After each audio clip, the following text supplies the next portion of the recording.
आज मौलाना आज़ाद को कोर्स से निकाल दिया गया है, ठीक है, हिंदुस्तान की तारीख से निकाल दिया गया है। जस्टिस जैन साहब ने यहाँ तक कहा कि Maulana Azad was high above than Pandit Nehru and Gandhi. क्या वजह है कि लोग इस हद तक नजर चले आते हैं, गाली भी देते हैं, गुलूज भी करते हैं, और आपकी तो उस पर भी डीएनए पे सवाल खड़ा कर दिया।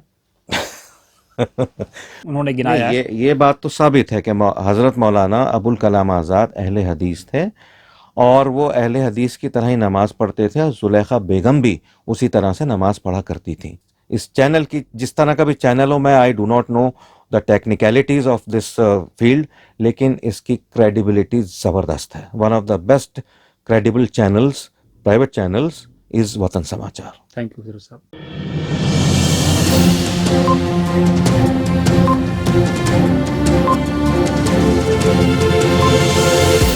झूठ से दूर, खबरों से भरपूर। आप देख रहे हैं वतन समाचार और मैं हूं मोहम्मद अहमद। आज हमारे साथ बातचीत करने के लिए मौलाना अबुल कलाम आजाद के पोते फिरोज बख्त अहमद साहब मौजूद हैं। हालांकि अब सवाल ये खड़ा हो रहा है, एक महिला आई है, उसने आरा सलीम नाम की, जिन्होंने बहुत संगीन आरोप लगाए हैं कि ये इनका मौलाना आजाद से कोई ताल्लुक नहीं है, जबकि इतिहास की किताबों में हम अब तक ये पढ़ते चले आए थे कि जो इनके दादा थे, जो मौलाना अबुल कलाम आजाद के बड़े भाई थे अबू नस्र आह, उन पर भी हालांकि आरोप लगा है कि वो कादियानी हो गए थे, क्या हो गए थे, लेकिन कम से कम ये लेगेसी तो इतिहास की किताबों से स्टैब्लिश हो रही है कि इनका ताल्लुक मौलाना आजाद के खानदान से, अबू नस्र आह के ये पोते एक तरह से हुए।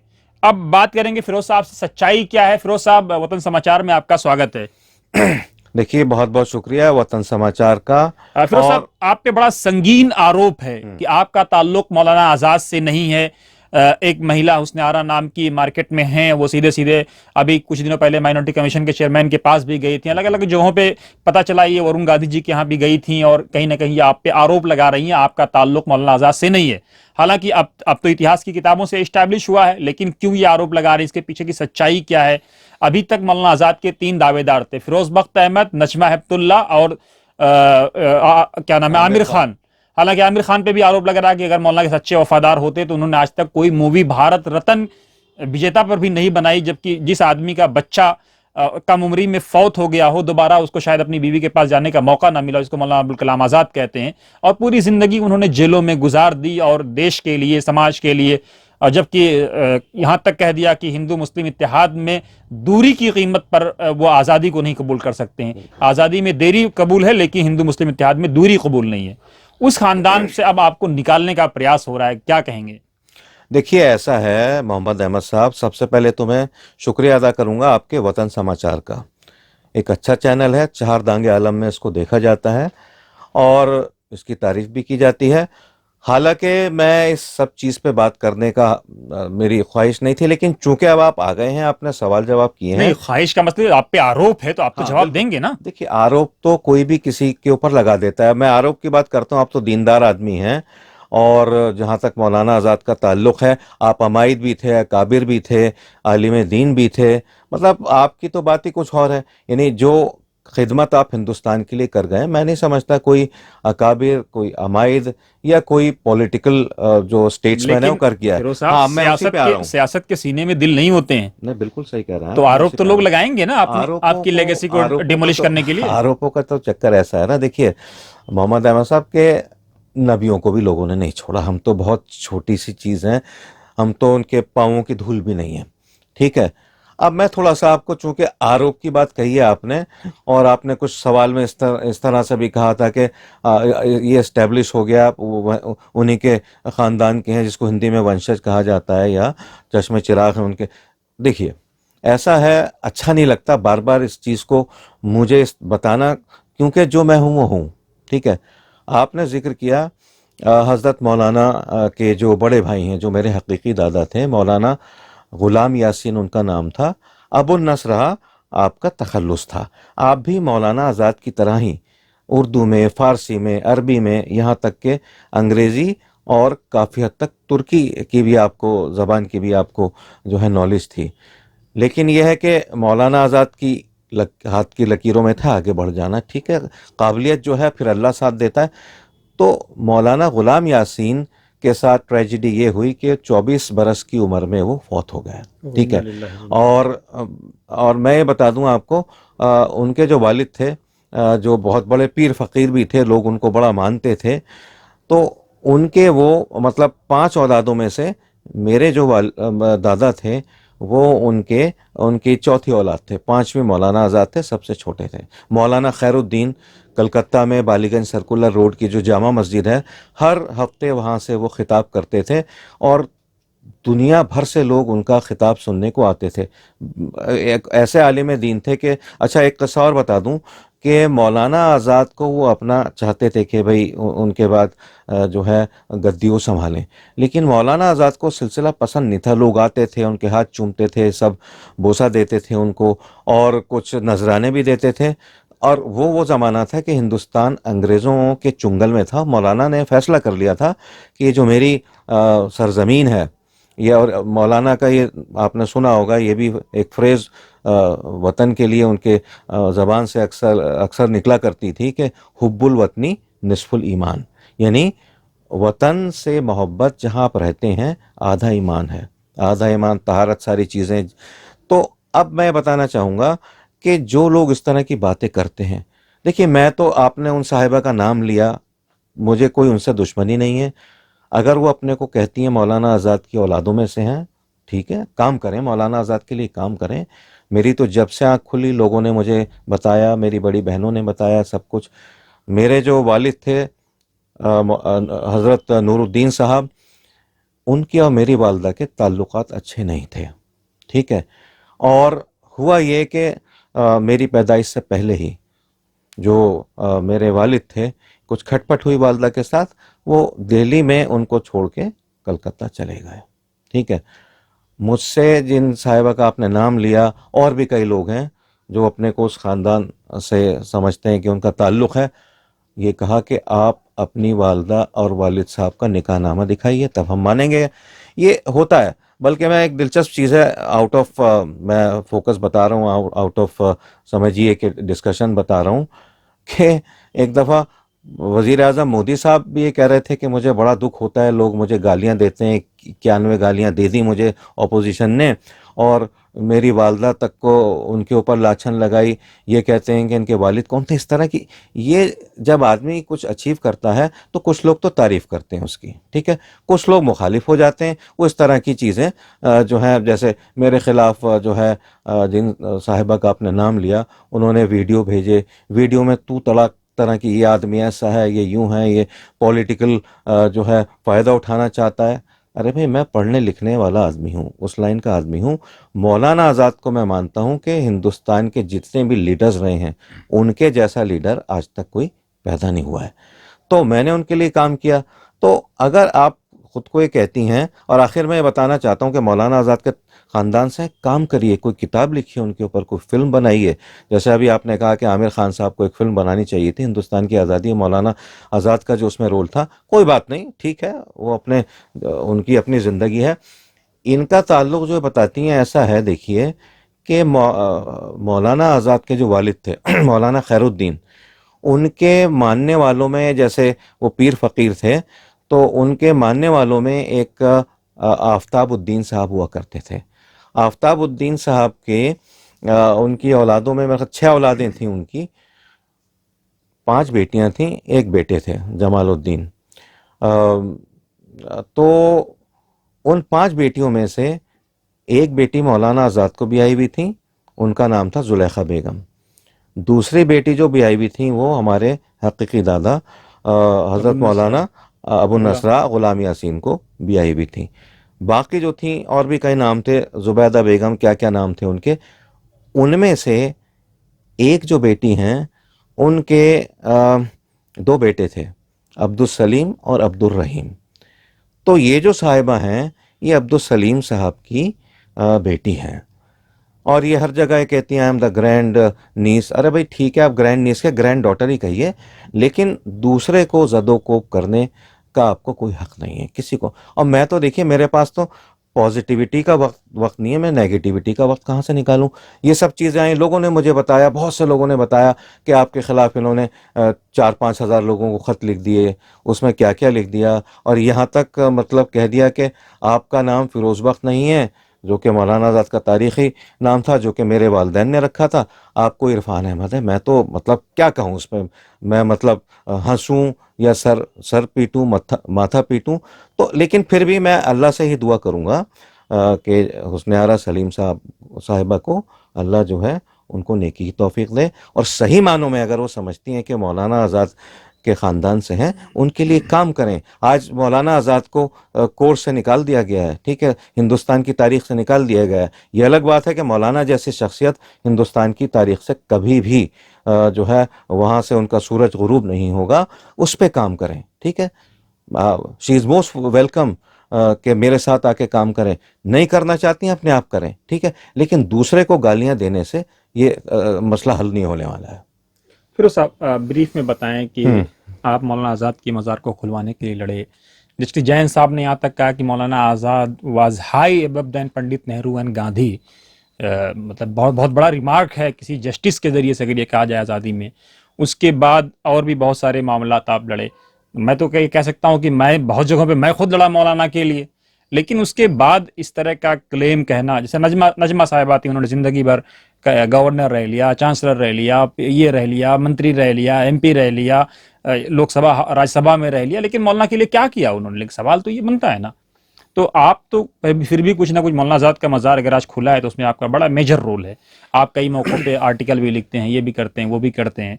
तो क्या वजह है कि लोग इस हद तक नज़र चले आते हैं, गाली भी देते हैं, गुलूज भी करते हैं, और आपकी तो उस पर भी डीएनए पे सवाल खड़ा कर दिया?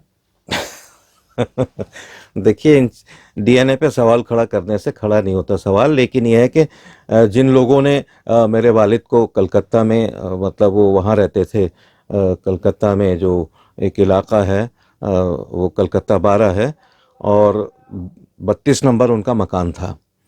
तो वहाँ पर वो रहा करते थे। तो कई लोग, जब मैं उनसे मिलने गया, क्योंकि काफ़ी अरसे से वो कलकत्ते में रहते थे, वालदा से नाराज़ थे, तो एक साहब ने, दुकानदार ने ये कहा, क्योंकि ज़्यादा निकलते नहीं, घर में ही बंद रहते थे।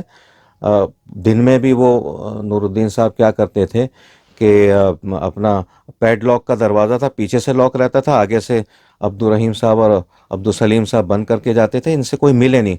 उनको एक कैदी की तरह बना दिया था। वो ख़ुद भी बाहर नहीं आना चाहते थे। उसकी वजह ये थी कि जो उनके, अब बता दूं आपको, ये चीज़ जुड़ी भी है, फिर आपके सवाल का जवाब दूंगा। नूरुद्दीन साहब मेरी खाला कैसर जहाँ बेगम अल्लाह बख्शे उनसे शादी करना चाहते थे। वो उस ज़माने में in early 50s triple MA थी। उन्होंने इकोनॉमिक्स, उर्दू और तारीख़ के अंदर एमए किया हुआ था, और ये मतलब अच्छी खासी उम्र के हो चुके थे नूरुद्दीन साहब हमारे वालिद। तो ये हुआ कि इनके लिए लड़का देखा जाए, तो उनकी जो फुप्पी थी फातिमा बेगम तलाश में थी। एक दफ़ा ये जो दरियागंज के पास एक पर्दा बाग हुआ करता था, ख़वातीन का था, यहाँ ख़वातीन जाती थीं। ईद के बाद टर लगती है, उसमें फातिमा बेगम भी गई, हमारी वालदा और खाला भी गई। फातिमा बेगम ने इनको देखा, दोनों को, उनका ये तो बड़ी खूबसूरत है। रामपुर से ताल्लुक़ था इन दोनों बहनों का, हमारी खाला वालदा का। बातचीत हुई, सलाम दुआ हुई, तो इन्होंने पता दे दिया कि 4 किंग एडवर्ड रोड पे आ जाइए। मौलाना उन दिनों में जो है 52, 53, 54, 55 की बात है, एजुकेशन मिनिस्टर थे। तो इस तरीके से ये हुआ। अब वो नूरुद्दीन साहब ने उनको काफ़ी खतूत लिखे, मेरी वालदा के थ्रू उनको पहुंचाते थे कैसर जहाँ बेगम को। वो चूँकि पढ़ी लिखी थी, वो कहती थी मैं सर्विस करूँगी। तो नूरुद्दीन साहब का ख्याल ये था कि हम सर्विस नहीं करवाएंगे, और हमारे ख़ानदान में ख़वातीन सर्विस नहीं करती। इसी पे काफ़ी मामला बिगड़ गया।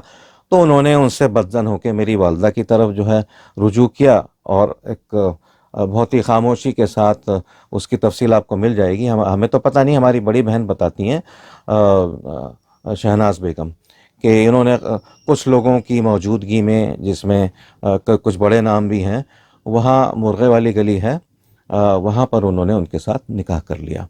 और मौलाना हिफ्ज़ुर रहमान उसमें थे, कुछ और लोग भी थे।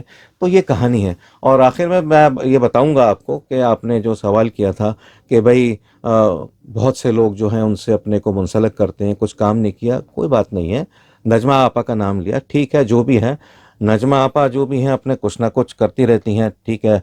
उन्होंने जो भी कुछ किया, एक नाम कमाया। जो भी किया, क्या किया आप बताइए ना, क्या क्या नजमा ने मौलाना आज़ाद के लिए? सवाल तो बनेगा ना। लाइब्रेरी डेमोलिश हो गई मौलाना आज़ाद की, एक लफ्ज़ नहीं बोला। मैंने खुद उनसे फ़ोन पे बात किया, she did not answer any. देखिए, मैं उनके कोरे पे कोई उनके बिहाफ पे जवाब नहीं दूंगा, आप उनसे नंबर दे दूंगा, उनसे पूछ सकते हैं, हमारी बड़ी हैं, आपा हैं, ना मैं उनकी कोई मुखालिफत करूंगा। लेकिन एक बात ज़रूर कहूंगा, लाइब्रेरी का आपने नाम लिया, लाइब्रेरी जब डिमोलिश नहीं हो रही थी, किताबों को दूसरी जगह मुंतकल किया जा रहा था, तो मैंने इनसे रिक्वेस्ट की, गालिबन ये सहस्र बुद्धे साहब हैं, विनय सहस्र बुद्धे, ये देखिए बहुत कीमती ख़जाना है उर्दू का, फ़ारसी का, अरबिक का और मौलाना जैसी शख्सियत का, इसको यहीं रहने दीजिए। और यहाँ पे जो बच्चे हैं उर्दू के, फ़ारसी के, अरबिक के और जो तारीख़ हिंद की रिसर्च करना चाहते हैं, इस लाइब्रेरी से फैज़याब होते हैं। खैर मेरे कहने पे वो काम रुक गया और किताबें अभी रुकी हुई हैं। तो मेरा ख्याल है कि I think good sense prevailed, वो लाइब्रेरी बची हुई है, डिमोलिश नहीं हुई। हाँ, एक बात और कह दूं, आपने आपने जस्टिस विजेंद्र जैन का नाम लिया, वो चीज़ थोड़ी सी मुझे शुरू में बतानी चाहिए थी।